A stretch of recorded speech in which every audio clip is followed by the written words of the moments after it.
C'est magnifique, je me retrouve 20 ans en arrière, quand j'étais à la fac. L'idée, c'est vraiment de partir sur un éventail d'âge de 30 à 56 ans. Ce qui est très intéressant, c'est la diversité des parcours. Tu viens te poser ici, tu te poses et tu te dis ok, bam, j'ai une idée pour monter ma boîte. C'est compliqué, c'est un gros rythme, mais c'est hyper enrichissant, c'est génial.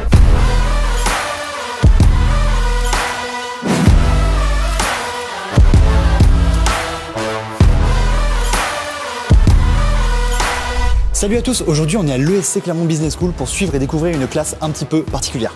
Allez, c'est parti. Alors en gros ce matin on a rendez-vous au 3e étage ici à l'ESC Clermont Business School, étage dédié à la formation continue. Alors qu'est-ce que c'est que la formation continue, tu vas me dire? Je vais te répondre. C'est un mode d'apprentissage qui est en gros dédié aux personnes qui sont déjà rentrées dans la vie active et qui cherchent soit à monter en compétences, obtenir un nouveau diplôme ou juste monter leur boîte.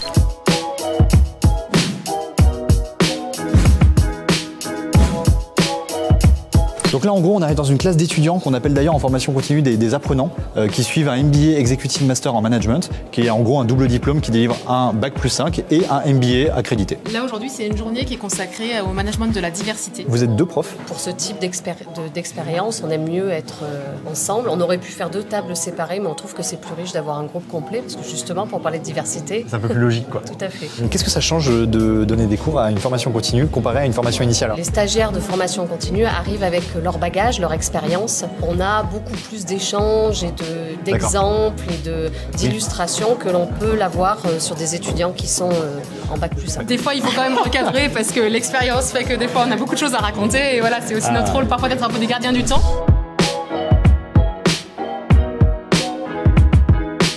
Moi je m'appelle Richard Perrin, 48 ans. J'ai vu qu'il y avait une formation MBA. Je me suis dit tiens, pourquoi pas la faire à Clermont. Le MBA c'est toujours été une formation que j'ai voulu faire à l'issue de mes études. J'ai travaillé, j'ai acquis pas mal de compétences. Au fur et à mesure là, je m'aperçois que je suis un peu bloqué. J'ai contracté mon CPF et je finance personnellement la formation. Ouais. Pendant les jours de cours, je ne vais pas travailler donc je suis à la formation et l'entreprise cautionne. C'est sympa ça. Ouais, c'est sympa et puis j'ai pas de baisse de salaire. Donc. Ça c'est sympa aussi. Ce qui est très intéressant, c'est la diversité des parcours qui fait que ça nous donne une synergie et une dynamique un peu différente. Cerise sur le gâteau, t'es délégué de classe. Généralement, je me présente pas. J'ai pas de campagne.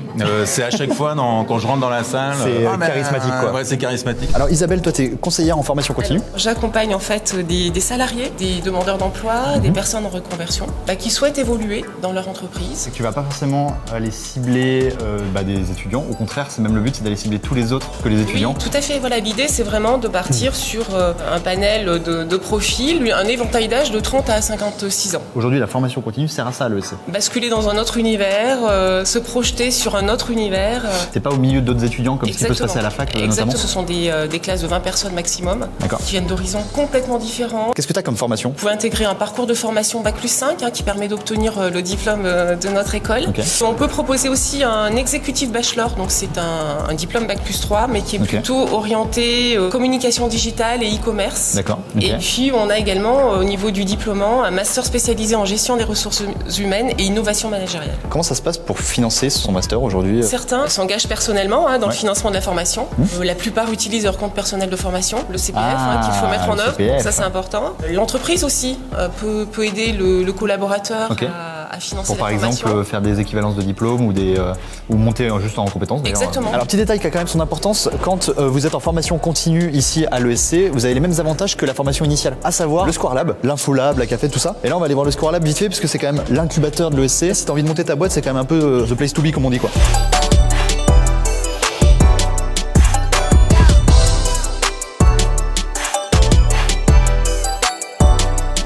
En gros ici vous pouvez venir si vous avez une idée de création de boîte mais même peut-être une idée un peu plus poussée aussi. Poser des questions à Fabrice et Quentin qui sont les 2 personnes qui gèrent ici au Square Lab, qui sont des conseillers en création d'entreprise finalement. Dans cet un peu espace un peu ergonomique pour le travail. Tu viens de poser ici, tu te poses et tu te dis ok bam j'ai une idée pour monter ma boîte.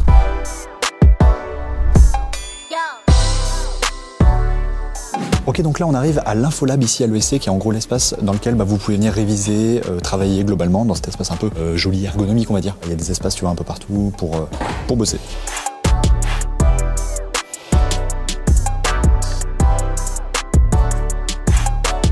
comment ça se passe déjà? Dans quel cadre t'es arrivé ici? Écoute, moi ça fait 5 ans que je vais faire cette formation et je précise de Clermont-Ferrand parce qu'en fait moi ça m'arrangeait beaucoup. J'ai ma famille qui est là et puis je voulais profiter de l'école et de son infrastructure en fait. Typiquement on est à la cafette. Ouais, carrément. C'est quand même pas rien, tu vois, c'est con, mais il y a une cafette quoi. C'est magnifique, je me retrouve 20 ans en arrière, quand j'étais à la fac à l'époque.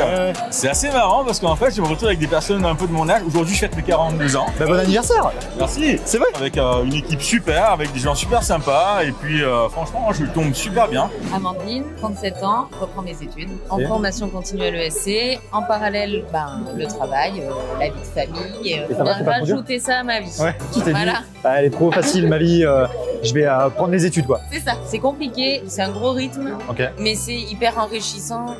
L'objectif, c'est l'évolution professionnelle. Monter en compétences professionnellement. Complètement. Génial. Bon, comme on a pu le voir aujourd'hui, il y a de plus en plus d'adultes qui sautent le pas de la formation, que ce soit pour changer de poste, monter en compétences ou même monter sa boîte, c'est possible. Alors si ça vous tente, n'hésitez pas à contacter le service formation continue de l'ESC Clermont Business School. Ils vont conseiller et vous accompagner pour faire tout ça justement. Et puis si vous avez d'autres questions, j'imagine que les réponses seront en description. Allez, ciao. En vrai, le vrai.